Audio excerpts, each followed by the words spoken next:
We love horror movies from the 70s and 80s, and we watch them for 2 days straight, and then we go write a book.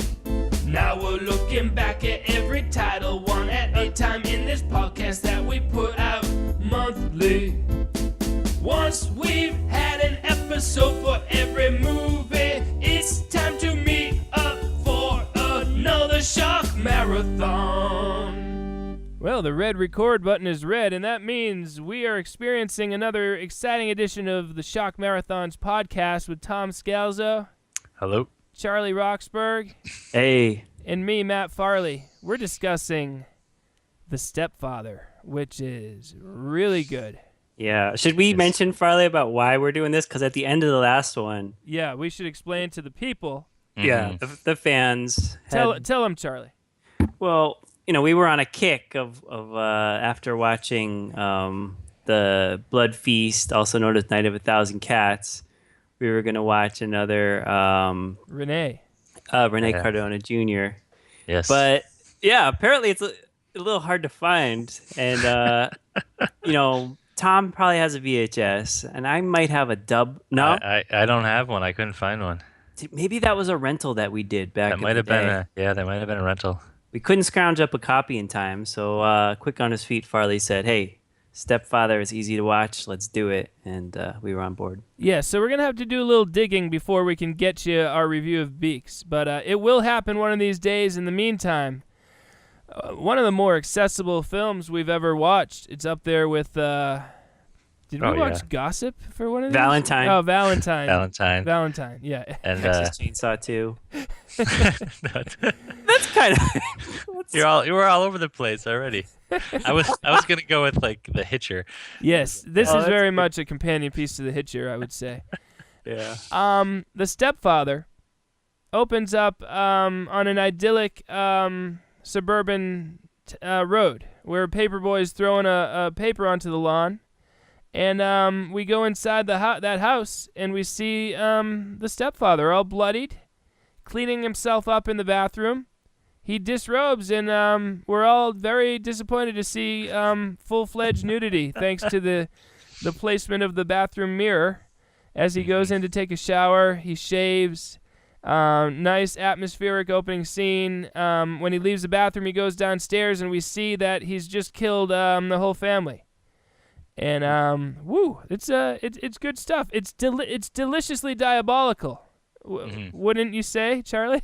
Yeah, I mean, I think when we watched this the first time, we were really loving this because not the male nudity part, but just the music is very much that kind of 80s rental era that we like, and there's very little dialogue, and it's pretty fast, you know. You're just kind of trying to figure it out. What is this guy doing as you watch it? And it really works. It's paced really well, and the camera is good, and I like how it's lit and the smoke inside. It's darn good, is what it is. So yeah, and I like the beginning too. There's the black credits. Mm-hmm. I don't know how you guys felt about it. When that came on, black credits with just the names and the synthesizer music, I was like very happy. It's solid. Heck yeah. Good confidence shown in the early moments. It's potentially a tour de force. Yeah, well, Donald E. Westlake is an awesome writer, so I like his books. And when you see that, it's kind of like, wow, that's not normal for one of the movies we kind of watch. To be well written, yeah. Yeah, it's on another level. So he leaves the house whistling, and now it's a year later. We see a teen girl on a bike. She comes home and has a casual leaf fight in the backyard with her mom. As you do. You can just see it's like, yeah, we need something here that really endears us to these people and sets up, Americana, like leaf fight. Oh, so unbelievable. So utterly unbelievable.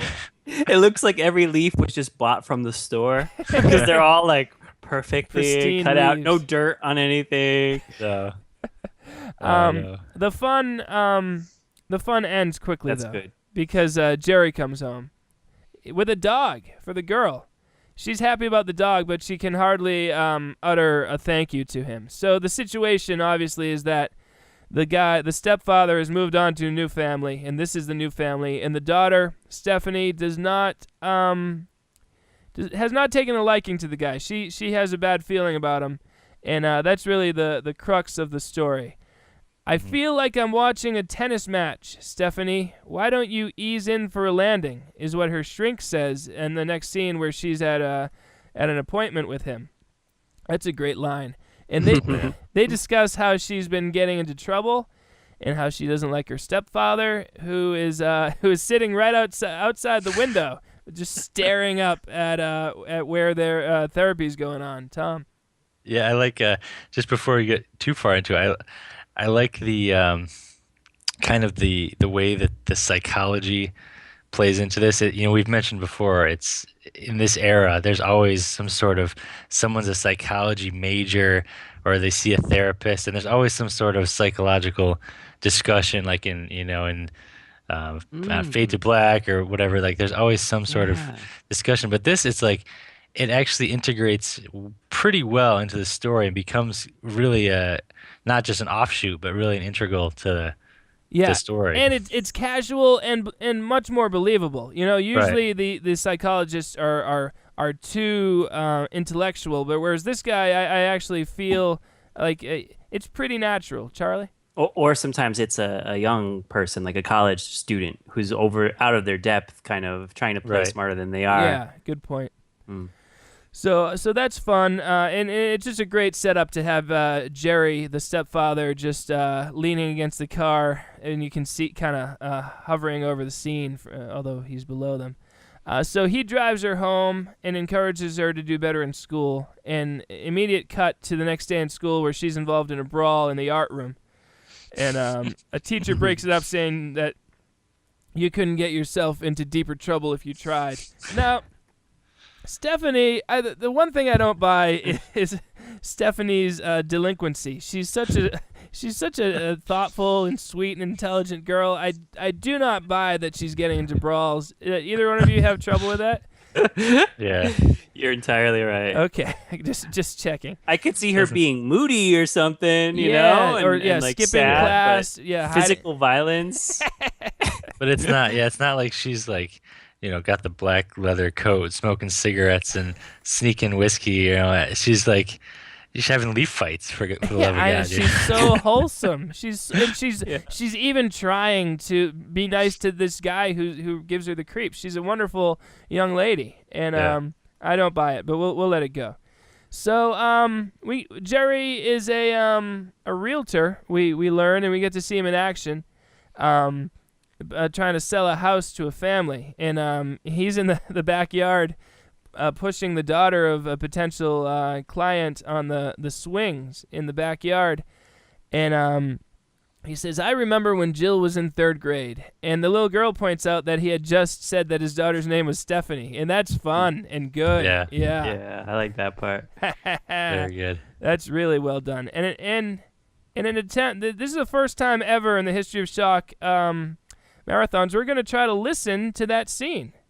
Tom and Charlie, you have to hold your laughter because it'll cut over the sound. All right, so try to listen silently to this.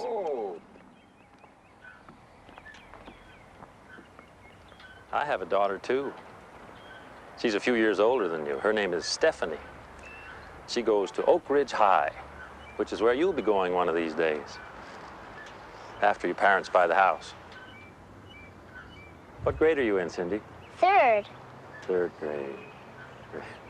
I remember when Jill was in 3rd grade. I used to walk her home from school every day. Who's Jill? That's my daughter. You said her name was Stephanie. Right, Stephanie. She goes to Oak Ridge High. Uh-huh. She's on the student council. She's a straight-A student. I'm very proud of her. So Jerry is completely crazy. And what a moment in Shock Marathon's history. Tom, what do you got? First, that was a very nice moment. I hope there's many more to come like that. But that also reminded me of a potential reason why they made Stephanie delinquent is because you see there he's saying like she's president of student council, straight A's, which we we could actually believe is true of Stephanie. But I think they had to go out of their way to make her not be that, or otherwise he would have nothing to complain about. Yeah. They should have toned it down and made it like I feel a more realistic response to that for a girl of that ilk would be doing drugs behind the bleachers during class. So like stuff like that. But I mean, it's a quibble. Charlie. Yeah, he reminds me here. The main character of Jerry is like evil a little bit in New Year's Evil, and that he's sort of a colorful villain. He's not really incredibly scary, but he's almost funny, and he's just always entertaining. You kind of see the wheels turning, and I really appreciate O'Quinn's work here. Delicious, delicious evil, I would say. Anyway, that's a great scene. At dinner that night, we suppose Stephanie declares that she wants to go to boarding school, and Jerry is like, "It's not a family without children." This guy. Oh, this guy's got issues. That night, Jerry's downstairs in the birdhouse, in the basement, making a birdhouse, and Mom and Stephanie are having a heart-to-heart. He has no issues, coming upstairs and just opening the door and inserting himself into the tail end of the conversation, which is awesome. And then in the bedroom, Jerry's watching Mr. Ed. Jerry and his wife have now gone into their bedroom. He's loving Mr. Ed. It just represents the pure Americana that he loves. Right. And she mentions casually that he's never talked about his past. And he says, it never existed until I met you before making a move on her. And then poor Stephanie just across the hall has to put on headphones so she doesn't hear the sounds of their intimacy. But I mean, this movie is just really good. So I have no complaints about it. It's several notches above what we usually deal with, but it's still several notches below most medium budget horror, no, not even horror, just movies in general. Right? Well, I mean, it's a little bit more genre-y than the average movie. Yeah, but I mean, the same director would make like Sleeping with the Enemy, right? Which has that kind of in the 90s, they were still making stuff that had this little suspense. Did the actual same guy make Sleeping with the Enemy, or are you just saying it's the same ilk? I think it's the same guy. Same guy. Interesting. Well, I would guess Sleeping with the Enemies probably had a 40 to 50% higher budget, but this was maybe earlier in his career and low enough to make it fun. But I'm just making this stuff up. Anyway. Same guy. Interesting. I did not know that. So now one of our favorite characters in these types of movies are professional revenge seekers, and is there anyone better than this one that you guys can think of? This guy really, he's the mold for this kind of character as far as we're concerned. Do we know his name? Yeah. Ogilvy.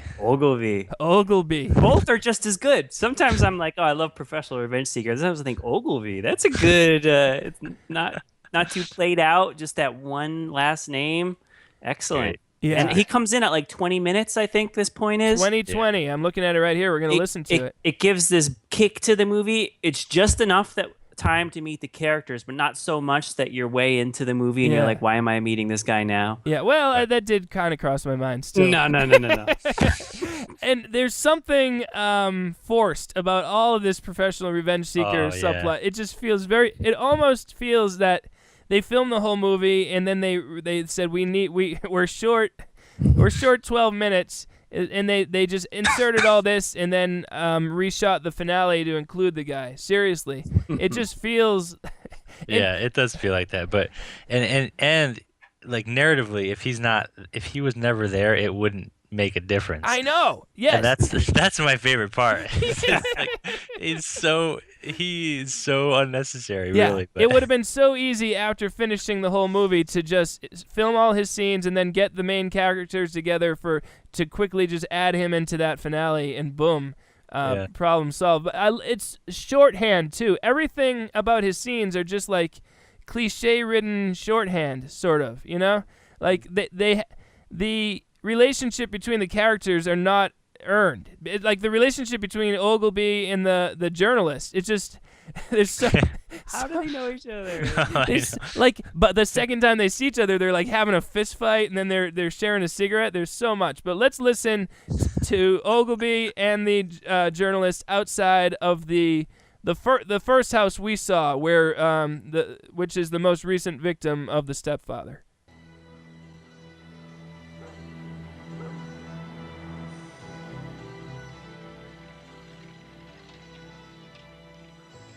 What are we doing here? This is the house where Henry Morrison murdered his family. You think I don't remember that? I was here that night. All right, I got to interject. Like, so somehow he got this journalist in his car. We don't know how. And he brought him to this house, and only then is the journalist asking why. Yeah. Okay, we'll get back to it now. I just had to make note of that. Never want to see anything like that again. Yeah, I know a friend of mine sent me your article. I was bumming around Europe at the time. It took 9 months for me to get it. All right, we'll stop there. But I was bumming around in Europe at the time. It took me 8 months to get it. Oh, what a nice little detail. Oh, wow. I know. Ever seen with this guy also that there's unnecessarily complicated details like mixed into it. Like we can talk about it later, but like at one point he's like waiting for a light to change, and like a nun walks in front of him. Like these things happen that I don't know. They went to so much trouble.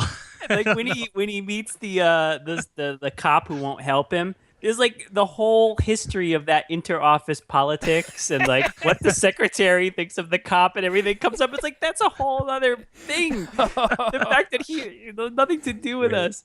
Perhaps it was a second movie that took place within the Stepfather universe, and they just snipped out 8 minutes worth of it and dropped it into the actual Stepfather. But we got to give him his props. He unless I'm wrong, he's the reason that the article gets printed, which brings it back up in the newspaper for the neighborhood people to read, and that makes Stephanie see him acting extra weird. So he's a hero. Yeah, that's one thing. That a lot of other stuff, yes, he could be totally cut out. But the paper could have printed that article without that character having forced it to happen. 1 year anniversary. Maybe.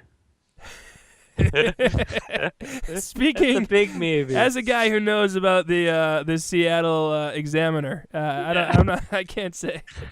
All right, so what else? Wait, but also before we leave, I don't. Why is it such like a fight to get this article written? It's like, you're lucky I got this much in. Like, it's like what? It's not like that controversial. I know. Oh, it's delightful. Trying to pass something through the Congress, or I don't know. Yeah, it's such minor. It took up like this much of a page. He's basically doing work for the guy. He's like giving him an easy article that he can just put out there. Yeah, it might have been good for ratings in the newspaper too. So look, the professional revenge seeker has a theory that Jerry probably is living within a 60-mile radius of where he was previously living because at his other house he quit his job 2 weeks before he killed the family, and it was during those 2 weeks he would travel out and figure out where he's going to live next, and then get home in time that he could trick them into thinking he was at work. So that's why he wants to do it. He thinks that the stepfather is still in that radius, and he wants the reporter to do a story.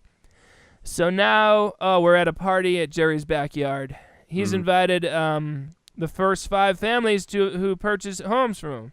Lots of fun banter back and forth and where Jerry's making a speech. It's wonderful and painful at the same time.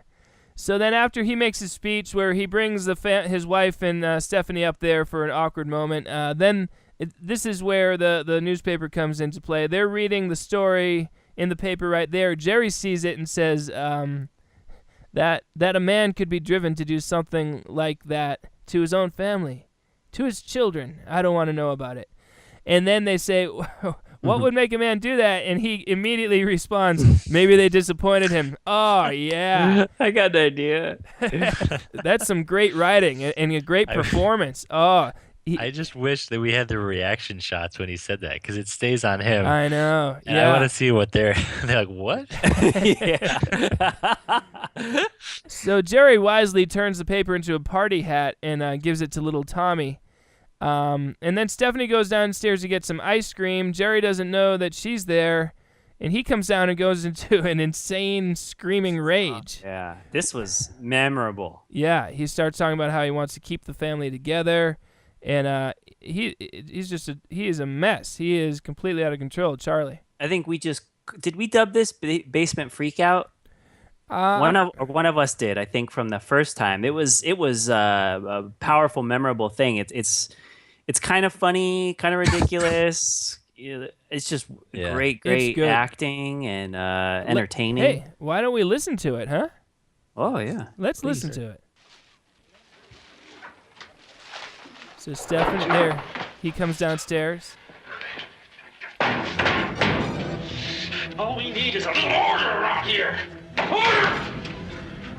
Oh, you're a good boy. He's a good boy. Isn't he a good boy? Your daddy's little angel. Sure! Why don't they just leave me alone? Let me out. Let me out. We are going to keep this family together. You had better believe it!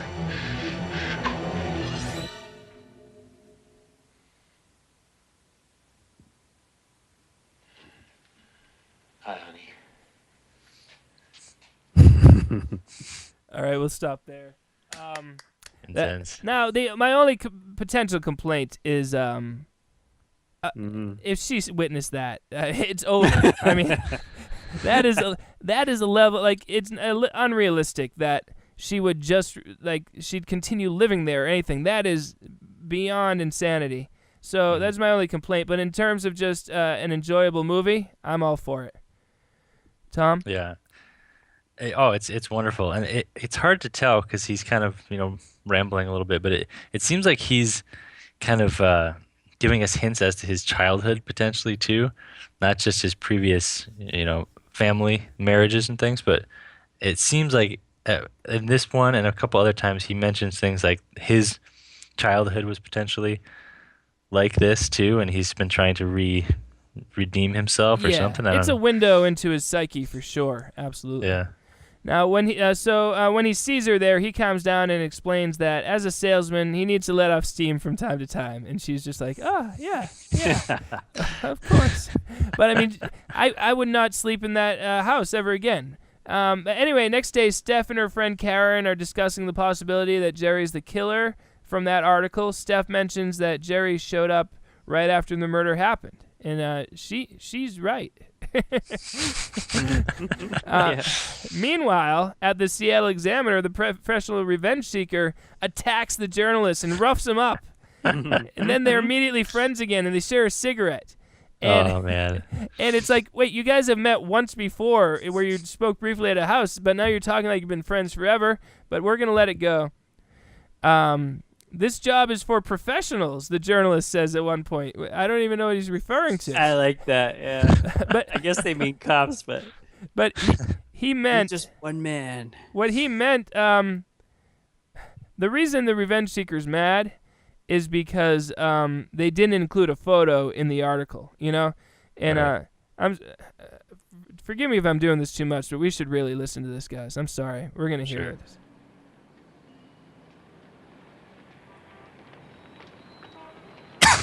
Didn't run his fucking picture. How the hell is someone supposed to identify cursing. when you don't run the picture? Get your hands off of me. My editor didn't run the picture, not me, huh? I almost didn't get the article in the paper at all. Now, what do you want from me? I just work here. I don't make policy. Sorry. Yeah, just don't let it happen again. You almost gave me a coronary, huh? Here. Okay, so now they're sharing a cigarette. It's just like he's that coronary with a Winston. Yeah. They're fast friends, these two, And I don't think we ever see the journalist again after this scene. I don't think so. It's very it's a little wrong. All of these scenes are a little wrong, but it's okay. the whole movie is in that way, which is enjoyable. At some point, I was watching and I thought, you know what? All these extras in the beginning and a few other scenes, they look really fake. It's almost as if the assistant director was like, all right, and you go, and the boy on the bike, and then you go, and you two are playing football, and then you go. But it's over the top because it's a comment on perfect suburbia. Yeah. And they have other things, which is like the embattled reporter here, and then of course the punkish, revenge-seeking loose cannon, and they're kind of always taking it to the max. Yeah, they're amping things up for sure. Yeah. So, Stephanie talks to the therapist who agrees to call Jerry and discuss things. There's a brief scene there. Steph has written to the examiner requesting a photo, but Jerry gets to the mail first. And there's a great shot when he opens the envelope and sees his own picture. You can see his insanity and his gears kind of churning in his head. And that's when Steph shows up and she asks if there's any mail for her, and he jokes that it's not something she should be looking at, and then he hands her Cosmopolitan magazine. Oh, Jerry, you're so funny. So that's good, though. It's very tense. Very tense. Yeah. Oh, yeah. Yeah, well shot. I mean, the way his back is hiding, and you're not sure if he was able to kind of like tuck it away nicely. Classic stuff. Yeah. So naturally, Jerry has to go in the basement for a rage spree. He should have been eating ice cream in this next one, like freaking out with a big tub, yelling, and with a spoon up. What I love is we cut from his rage, and then the editor's like, we should show what Stephanie's doing at this time. We have a quick cut to her playing with the dog on her bed. The shortest, quick little cut of just like happily playing with the dog on the bed. Love it. Then back to some rage, and then we see Mom baking a cake. And as far as I can tell, literally feet away from where Jerry is screaming. Oh, yeah. Somehow she can't hear. We just have to suspend our disbelief on that one. That's just Jerry down in his workroom. Yeah, the mom is so clueless. But I guess the movie has a nightmarish quality in that the whole movie is Stephanie's nightmare, where no one is seeing what she sees, so I'll give it that. And then there's a phone call from the therapist, and Jerry declares that he's not going to talk to the therapist, which is a good, tense moment. So, you know what it's time for? It's time to check in with the professional revenge seeker. Yes. Now he's camped out in front of a police station, which, again, it's like there's so much backstory that's crammed into this incredibly short scene. Like, apparently he's been trying to get in touch with this police officer for a while, if it's to the point where he's living in the parking space. But what is going on there? So he's and then the cop tells him like, you should get a gun. And then we see the revenge seeker at a shooting range, and it's so fast. It's like it's like watching a trailer for a different movie in the middle of this movie. It's great. That lieutenant is exactly like you want him to be. If you're watching a movie from like 1987, you're like, that's how the lieutenant needs to be, just like guy. He's amazing. Yeah, very rough around the edges. Tom. But as a professional revenge seeker, I don't know, what the rules are, but he seems very ill-equipped to confront the subject that he is trying to track down. Yeah, he hasn't thought that far in advance. No. Like, what is he going to do? He's like, you should get a gun. Oh, maybe that's a good idea. Yeah. And then he's like at the firing range and like, but what was his plan, He doesn't have one. What's funny is this movie is a tour de force, a great performance by O'Quinn. Is that his name? Terry O'Quinn, is that right? Yeah. And yet the only clips I want to play for you guys are the professional revenge seeker clips. I got it right here, folks. You got to hear this. Let's listen up to, just out of the blue, no backstory. We're just suddenly in the parking lot of a police station, and this is what happens. You're in my parking space. Yeah, well, I figured this way you'd have to talk to me about Henry Morrison. Well, for starters, Morrison isn't his real name. What is it? God knows, we don't. His personal history was falsified and his prints were untraceable.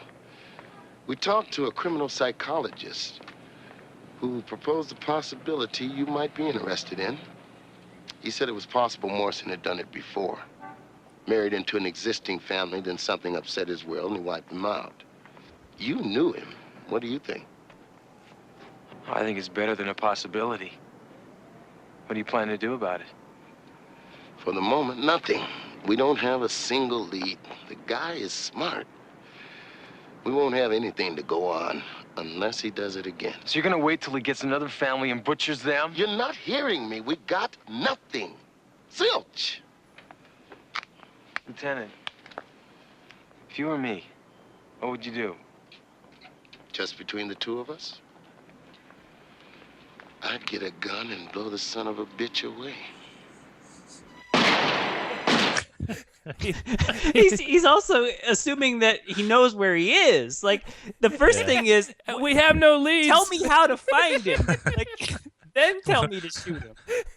Even though there are 0 leads anywhere, you should just go get a gun and shoot him for us. Just out of there's so much exposition too. Just like the cop especially is just giving us information. Just like reading from an article, Tom. Oh, they have this case, right? This cold case, and he's like, they've probably been trying to crack it, for a year at least. We're saying, and this random dude shows up, and he's like, "I got some news you might be interested in." Like, and he gives him the rundown of the criminal psychology. Like, they could be this guy for all anyone knows. He could be the killer. That's a good point. This guy's unstable. The cops just like telling him everything they know about the personality. Yeah. To this, makes no sense. To a maniac who's sleeping in this parking spot. and somehow it all works. Somehow it all works because it's like a movie on fast forward. It's got so much melodrama. Everything's amped up, and it's just a joy to watch. Not every movie can do that. Yeah, it's so true. It's amped up perfectly, and it's basically. You know what's funny? In the pit, we have the 2 cops that we cut back to frequently, and even though there's something charming about them, I wish it was as amped up as these scenes are. Do you know what I'm saying? Yeah, you don't question the narrative questionableness because of the fun. You question it. You question it. Okay, so when there's that synthesizer music going, I just it just washes over you. Yeah, I'm like, it's fine. So Jerry talks the principal into letting Steph back into the school, which is great. And then the therapist then poses as a customer and calls for an appointment with Jerry. The therapist, I guess his intentions are good, but he's going a little bit. He's crossing some boundary lines right here by pretending to be a customer, and he's gonna get his comeuppance real soon. Oh, another great scene coming up. Steph walking home from school with a boy, and there's a little romance brewing. And somehow they start shadow boxing with each other. Is that the right word for what they were doing? No. Okay. Because that's only when you're doing it against. Is that alone? Okay. Against... Person boxing, boxing. It's like a little playful sparring. They playfully spar, which then the director told them that it had to somehow develop into a hug, and the actors tried the best they could to make that happen in a realistic way. But they were way off, probably because it's impossible to do. But just a moment, just because. And wow, we love that. We love that so much, Charlie. When we did something kind of like that, identical, Sammy, it was in tribute to this, right? 100%, yes. Yeah. I mean, I think I might have seen it in other movies too, but never so awkward and joyful as this. Yeah, it's wonderful. Check out Sammy, the Tale of a Teddy in a Terrible Tunnel on YouTube to see our reenactment of that moment. Yeah. But just so good, so good. So now she gets home and opens the envelope, which has a different photo that just screams generic man, by the way, when you see that picture of that guy, Charlie. Yeah, there's a quick shot which they decided to throw of Jerry walking into a photography store, right? Right. Yep. Which I guess explains, and it does explain where he got it. But what an odd request to walk into a photography store And they would say like, "Hey, do you have something to develop, sir? Or can we set up a photo shoot?" Be like, "No, I want a glossy 8x10 of a stranger. random man." Yeah. Head, like.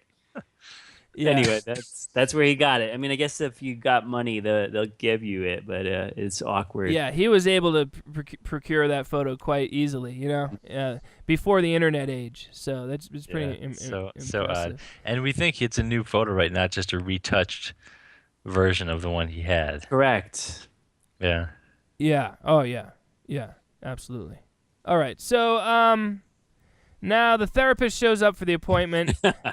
I was just thinking it would be funny if that as a prop they had like some actor who tried out for the movie their headshot. Yes. And they're like, we need a fake generic shot. Just slide that guy Ted. Take his photo, put it in there. Ted's so mad he didn't get the role, and just insult to injury. They use his headshot. That's the best. Like $10, maybe. They never cleared any kind of licensing or anything. Now he's like, associated with this slasher movie. He's tortured by it to this day. Yeah. Now the therapist, he's in over his head here when he's, undercover trying. What is he even trying to do? What is his goal? I guess he's trying to find out if Stephanie's right about the diabolicality of the stepfather. Perhaps that's what he's going for. And I guess. Much like the professional revenge seeker, he didn't think about what he'd do once he got there, and he didn't have a cop to tell him to bring a gun.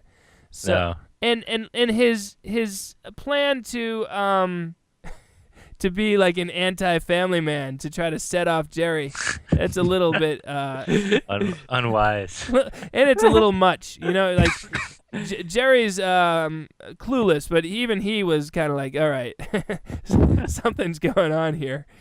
So he's very pushy, and like any chance he gets, he's like, he even says, "You really are a cheerleader for the traditional family values, Jerry." Like looking down on him. And I hate you because of it.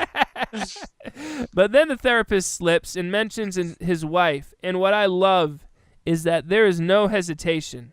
When Jerry knows that he's cornered, he just kills whoever's in front of him. Boom! Yeah, and the story about like the ex-wife and stuff, it's almost kind of believable too. Like it almost could happen, but I agree with you. It's funny that Jerry is just like, he's a man of action. Yeah, Jerry's not going to wait and decide for sure. If he has any inclination that this is bad news, he kills first. Ask questions later. Let's listen to a little bit of this scene and the tour of the house.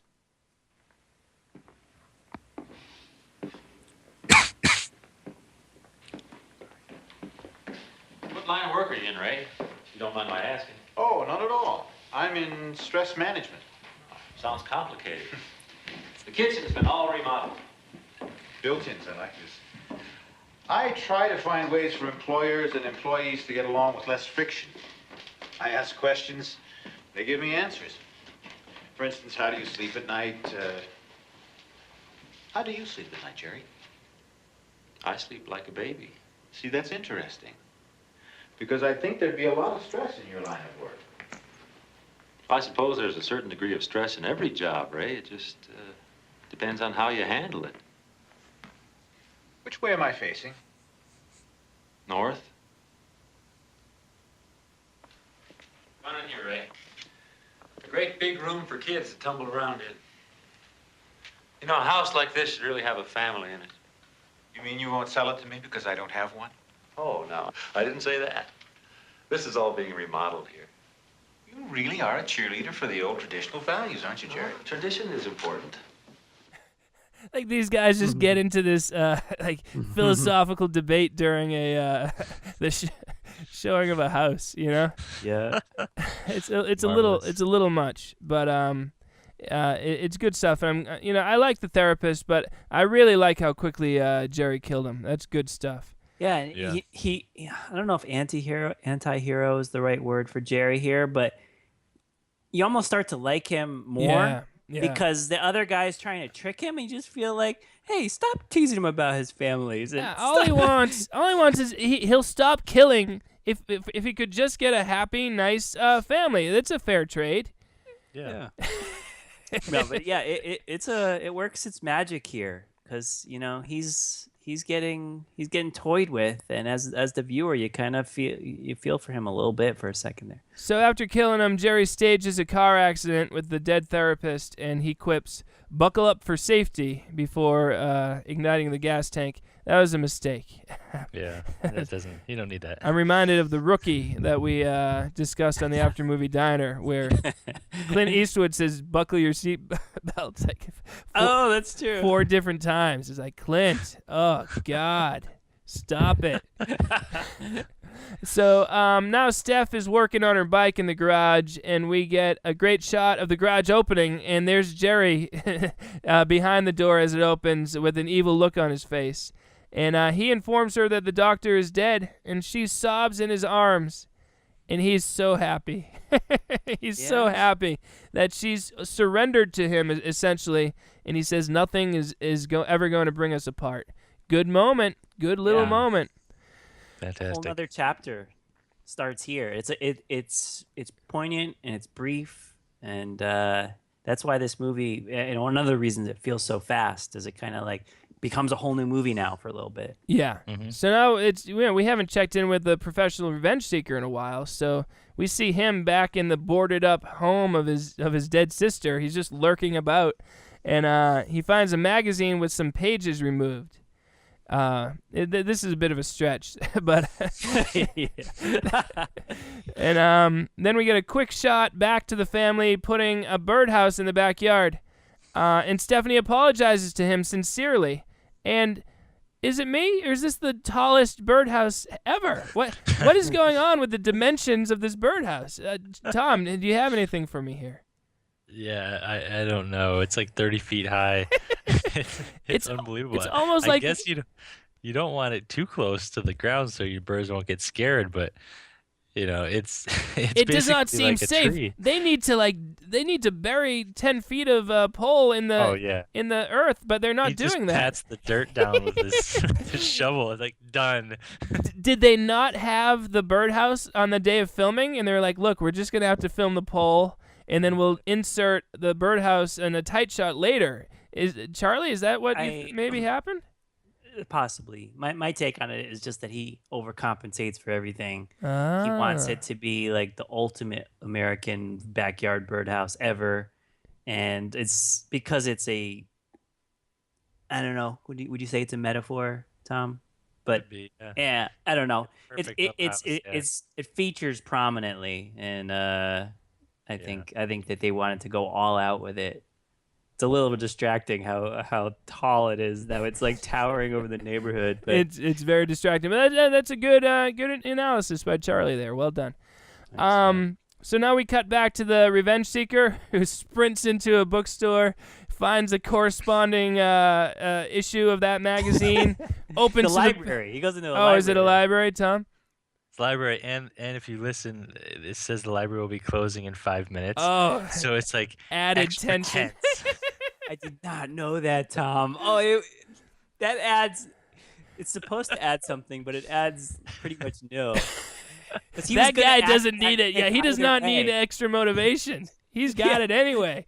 He's always on running on empty. So that's hilarious. So he finds that the pages that were ripped out were a list of the best, most idyllic American towns to live in, and I guess number 1 is whatever town he's living in now. Bingo! The search is on. He was looking for any that fit in his 60-mile radius. Right. Thing. It's pretty complicated that he figured that out. Some great detective work. Some really great detective work. Yeah. So. Now Steph's boyfriend, not a boyfriend yet, but the love interest comes to get her on his moped, and he confesses that he had just been dumped by Kathy Lombardo, and that's the reason that he was coming to see her, which is surprising because I got the feeling that he was like the nerdier guy and she was cool, but he's just a backup plan for him, but she's fine with it, and she agrees to let him give her a ride on the moped if she can drive. And so he's behind her, and he holds her tightly. She says, "You don't have to hold so tight, it's safe." And he says, "Do I have to?" And so that's a beautiful moment. And then at the front steps of the house, they kiss. And we're going to listen to how Jerry reacts to the kissing on the front steps. It's good stuff. It's a tense, fun, and excellent scene. So here they are. They're kissing as I hit play.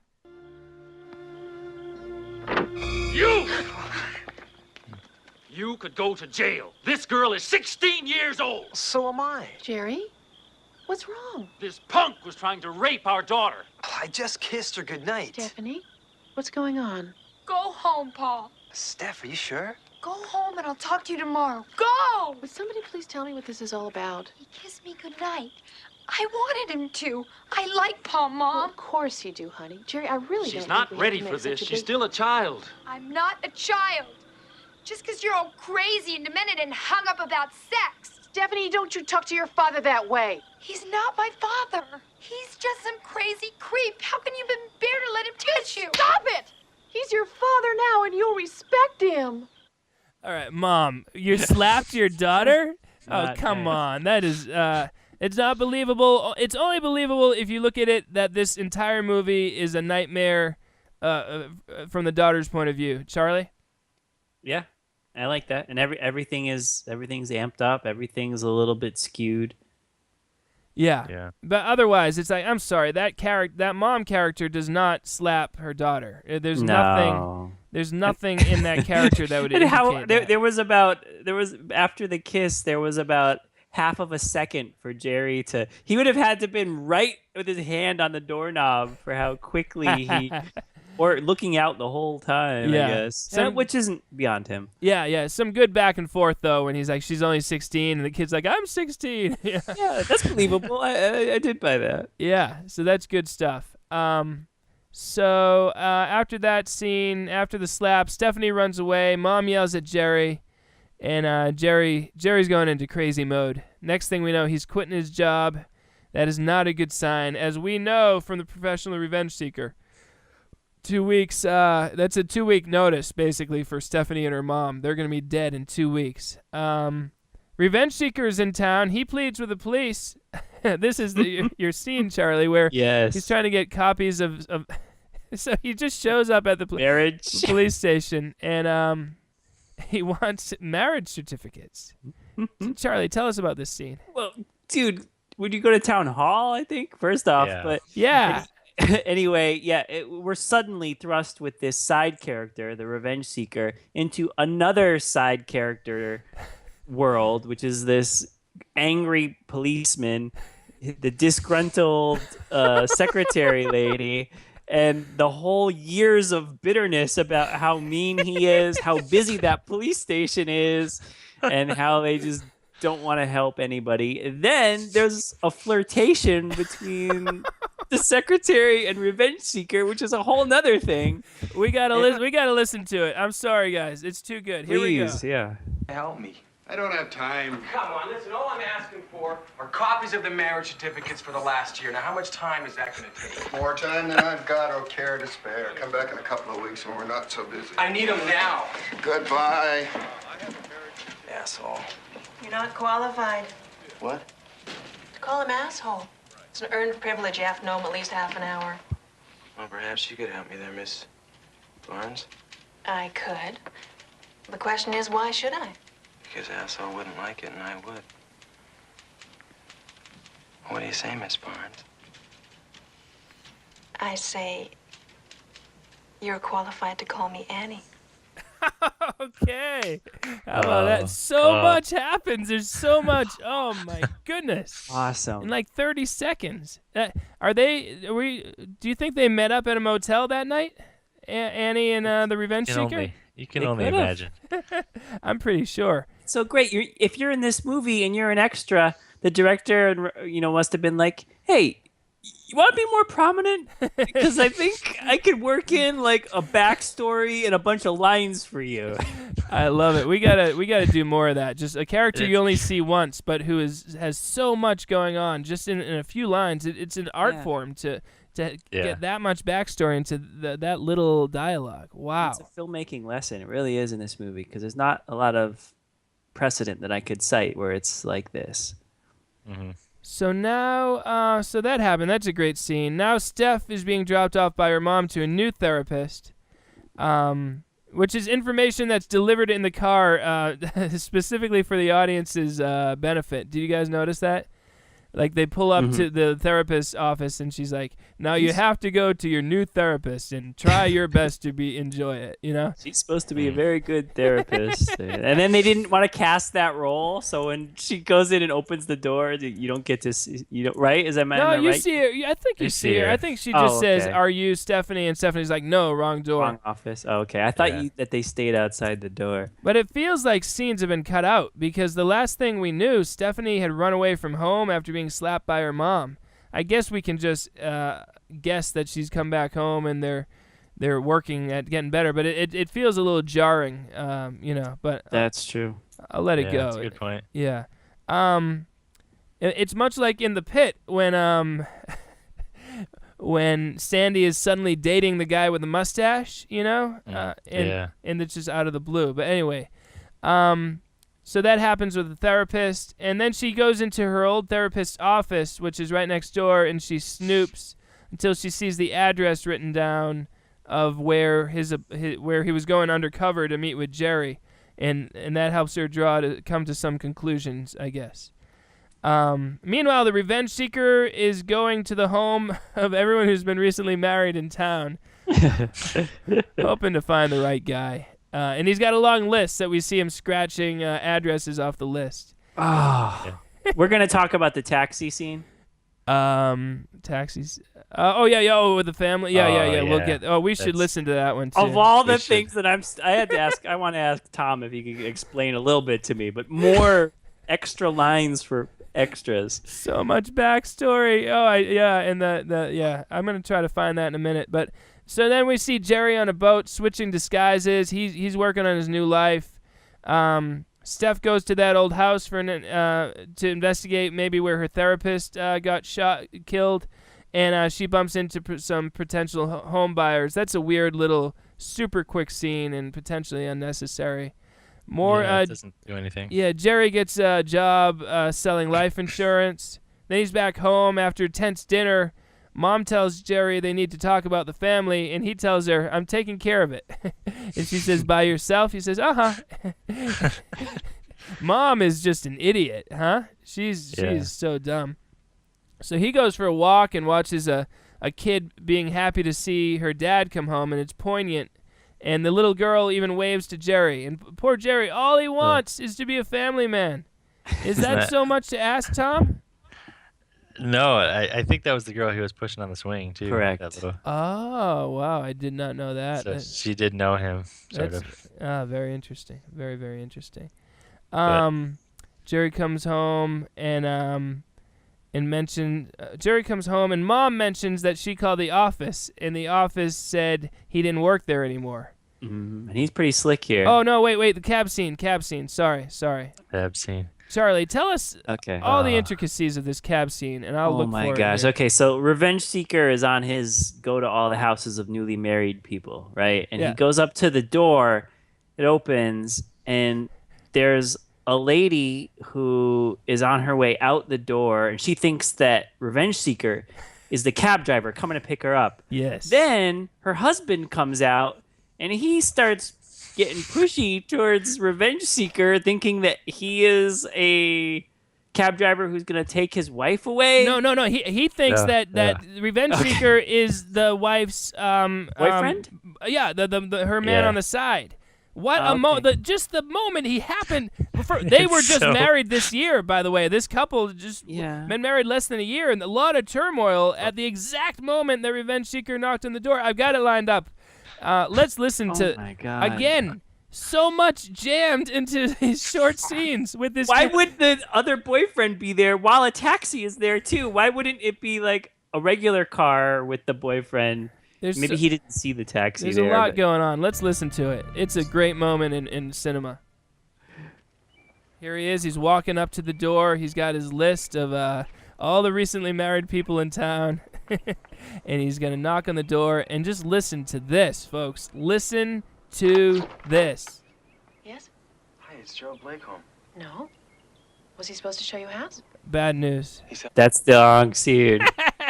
should I edit that or leave it in for the joke? No, I leave it for the record, Charming. historical record.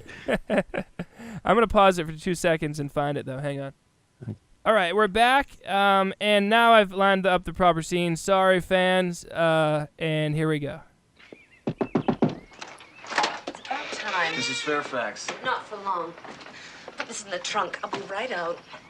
I'm leaving now. Is this him? Is this the guy? Sure, I'm having an affair with a cab driver. You let her in your cab, and I'll break every bone in your body. I'm not a cab driver, okay? Okay. I just want to ask you a question. You ever seen this guy before? Huh? The beard's new, but he looks something like the guy who sold us his house. Oh, his mood changed so quickly. He's in the midst of this marriage crisis. First thinking that it's the boyfriend. Yeah. 1 second later, okay, not the boyfriend, but I'm still going to beat you up because I don't want you to drive her away in a cab. The next second later... Providing saying, information. Oh, let me look at that picture. Yes, I have something to offer here. It looks like him. It shares a resemblance. The beard is different. So, but you know what? I'll take it. There's so much action and intrigue going on in this short and almost unnecessary scene. So I'm very It's totally unnecessary. And all you got to do is, this is where Donald E. Westlake comes in. A normal writer would just say, he goes up to the door. Have you ever seen this man? Oh, yeah, I think he sold us our house. End of scene. Donald Westlake pulls in a cab coming to pick up a disgruntled wife, and a jealous husband answers the door. Like, it is magic. Yeah, that's a very good point, because we're watching a movie. We're trying to be entertained. Why not have a little snippet of this incredibly unhappy marriage? That's much more entertaining than just, oh yes, we know him, and then bye. So, Right. Screenwriters, take note. All right. Although I wrote in my notes here, is it a different director for all these scenes with the Revenge Seeker? Because it's such a different tone. I don't know, probably not. But let's go. Jerry. Now it's about ready to wrap up. Jerry comes home. Mom mentions that she called the office and they said he doesn't work there anymore. He denies it and says he'll call the office, but he slips and says his name is Hodgkins. Then he says, "Who am I here?" which is a great moment right there. He has to reacquaint himself, and she says Jerry, and much like we saw with the therapist, he doesn't wait to see if he got away with it. He hits her hard in the head with the phone. And pushes her down the stairs. Luckily, Revenge Seeker's on the way. Luckily, yeah. But the funny thing is, he's we'll see here. Very little revenge or saving does he accomplish. Jerry plays with the dog in the kitchen for a bit. Then Stephanie comes home. She goes upstairs, not thinking there's no one home. Jerry stands up and says, "Very bad girl," which a little bit Silent Night, Deadly Night there, Tom. Yeah, definitely, yeah. But before that, there's definitely some tension when the scenes with the dog. Like you think he's gonna kill the dog, but he doesn't, and he just starts playing with it. Which is also Silent Night, Deadly Night. Yep. Yeah. Part 2, at least, right? Where you think he's gonna kill a little kid, right? Right, and yeah, he doesn't. And we ripped that off, too. In Freaky Farley. Yeah. So she comes home, goes upstairs, then we cut back. Oh, here's the moment, where the Revenge Seeker impatiently waits as some school children cross the street. And there's a nun. Yeah, there's a nun involved, which, again, why not? We're watching a movie. Why not throw a nun is more interesting than just a plainclothes woman. So... Take note. Why not? Shake things up, folks. So, shockingly, out of the blue, let's throw some nudity into this climax. Stephanie disrobes and takes a shower. And just, out of the blue. Unexpected. It goes against all the rules of horror nudity. Everyone knows horror nudity can only happen when early in the movie, for the most part, Yep. Usually not the main character. And it's usually, it's established. It's established early that you're going to get it every 5 minutes, but it's been nothing. And And she's such a wholesome teen. I don't want to see this, Tom. The actress is actually like 25 or something, so it's less and it creepy than. It could be a body double too. I don't think. Yeah. But aside from that, it's a nice parallel from the opening when we saw Terry O'Quinn in the same scene. That's a good point. Yeah, we saw him naked. We see her naked. So we're even. Even the same shot. It's like, high it's angle, like kind of high angle. Yeah, stepping into the shower, like same shot. I don't know if they planned that, but it kind of worked out. Now, in my theory that they finished the movie, it was an hour 15 minutes long, and they decided that they had to insert the Revenge Seeker and change the climax in order to get the Revenge Seeker there. The producer said, also, if we're changing the climax, let's have the girl get naked and go in the shower at the end there, too, just to shoo in some nudity. That's my theory, and I want to get to the bottom of it. Guys, what do you think? Charlie? Stranger things have happened. It does seem really odd. She just has to come home and take a shower right then, and it has to be shown. Yeah, very forced. Yeah. Shockingly, late nudity. Jerry's on his way to kill her, but the Revenge Seeker rings the bell. Jerry recognizes him, tries to be friendly, forgetting that he's cut up and bloody. And the Revenge Seeker mentions the blood, and Jerry, again, he realizes, all right, this isn't going to work, must kill. So he kills the Revenge Seeker. What a sorry end to his journey, Tom, huh? Yeah, but before that, he recognizes him. Did you catch that? Yeah, he recognized, because that was his brother-in-law, right? Right. Yeah. He recognizes him, and he's like, oh, hey, and like he like almost like reverted back to like his pre-murderous time, and just like he's just seeing his brother-in-law. And exactly. It was like a normal reaction. It was really great, like acting by Terry O'Quinn. He like shifts from crazy to normal like instantly. Yeah, and he would have kept up with it except that he had the blood on his face, like he had forgotten. So then when he's reminded that he's bloody, then he's like, oh, this isn't going to work. Yeah, and maybe he sort of tricked the Revenge Seeker there because he was just so maybe overwhelmed at seeing his brother-in-law, or maybe that his journey had come to an end, that he was not on guard at all. Yeah, that guy was he was all talk. Yep. So Revenge Seeker's dead. Jerry goes up, tries to kill Steph. After she's out of the shower, she locks herself in the bathroom, grabs some broken glass. When he busts through the door, she stabs him. There's a chase scene up in the attic. He falls through the roof. She foolishly climbs down a moment later. He's no longer there. She foolishly continues going in that direction. But Mom's at the bottom of the stairs. Jerry grabs Steph. Mom shoots Jerry. Steph stabs Jerry. And a year later, they cut down the birdhouse happily. What a movie, huh, guys? Oh, yeah. It was really a year later they cut down the birdhouse? Does it say that on the screen or something? Tom? I think it does say that, but it's definitely much time later. They put off a lot of time. Yeah. Get rid of that bad reminder that was towering over. It might not be a year later now that I think about it, but I mean, some time has passed, but I don't remember exactly what it said. Yeah. Tom, give me your review of the Stepfather. Oh, it's fantastic. I think you could probably sum it up from our collective summary here. It's just great. It's entertaining. It is never boring for 1 second. And even the things that kind of like you said, Farley, the things that kind of jump out is like, this is totally unnecessary. It feels tacked on kind of. It keeps moving so much that it doesn't really bother you for very long. Yeah, it's still entertaining, so you forgive it. Yeah. Yeah. Charlie, any more? Yeah, we've been saying how good O'Quinn is, but the daughter is really good too. Yeah, she's real good. Every time that she looks at Jerry and kind of like is questioning him, or when she's with her therapist, she manages to be likable, pretty believable. She's great. This was a good job by her. Now let's talk about that. It's 1987, which is a dangerous time. It definitely looks glossier than what we revel in, but it's not into the 90s unbearable gloss. It's definitely much closer to the gloss.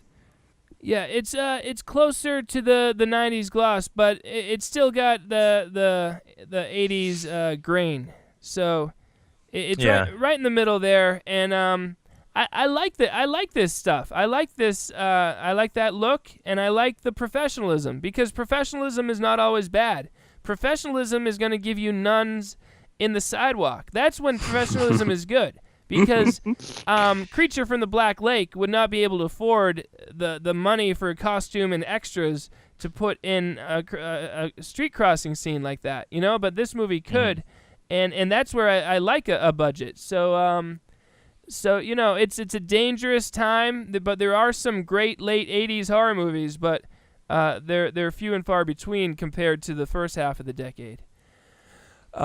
This might be one of the shining examples of something that was made on a bit of a budget, not too much, just enough, came out in the still really, really good VHS boom time, and just made its mark. Sold like crazy, didn't have to play in theaters or maybe even be marketed that much, just a little bit, but just like got good word of mouth, had a good title, maybe a pretty. The box cover is not the greatest thing I've ever seen, but somehow, it made its mark. It did. It's a great title, too.